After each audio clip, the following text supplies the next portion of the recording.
cut it off. If your hand causes you to sin, cut it off. What? It is better for you to enter into life maimed rather than having two hands to go to hell, into the fire that shall never be quenched, where their worm does not die and their fire is not quenched. This decay and this burning never ends. In verse 45, and if your foot causes you to sin, cut it off. It is better for you to enter life lame rather than having 2 feet to be cast into hell, into the fire that shall never be quenched, where their worm does not die and the fire is not quenched. And if your eye causes you to sin, pluck it out. It is better for you to enter the kingdom of God with 1 eye rather than having 2 eyes to be cast into hell fire, where Jesus says for the 3rd time in verse 48, where their worm does not die and the fire is not quenched. This is definitely shocking to hear. Some of you right now just started sweating great beads of sweat. I don't know if I could chop my own hand off. I don't know if I can pluck my own eye out. My foot? I mean, what do I have to do? You do it. Use the axe. I'm going to stick my foot out. Like, what is being said here? This is talking about sin.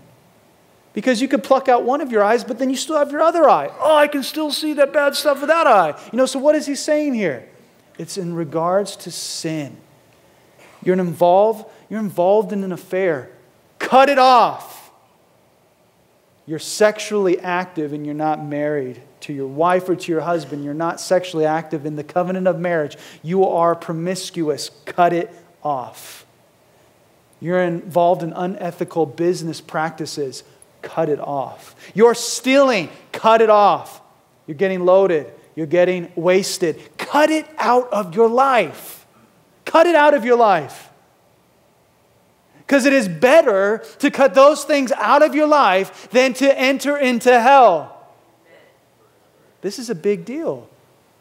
Jesus said this very, very poignantly and very, very emphatically so that we'd be like, wow, what is happening here? What am I doing that needs to be cut out of my life? We think sometimes we can compartmentalize sin. Oh, I can just keep it here. It's not that bad. What do we say? One last time. One more time. Only on the weekends. Only if I'm having a bad day. Or it's not that bad. It's not that big of a deal. Oh, I know I should stop it all. Maybe when I'm older or whatever it might be. In Genesis 4:7, God spoke to Cain before he became the first murderer ever recorded in history. And he said this, if you do well, will you not be accepted? But if you do not do well, know that sin lies at your door and its desire is for you. Sin lies at your door and it wants your whole life. You think it's got that little section and you got it under control. Well, listen. No, sin doesn't desire one little section. Sin desires all of us. All of us. To completely consume us and to destroy us. But God went on to say, sin knocks at your door and its desire is for you, but you should rule over it. You should rule over it.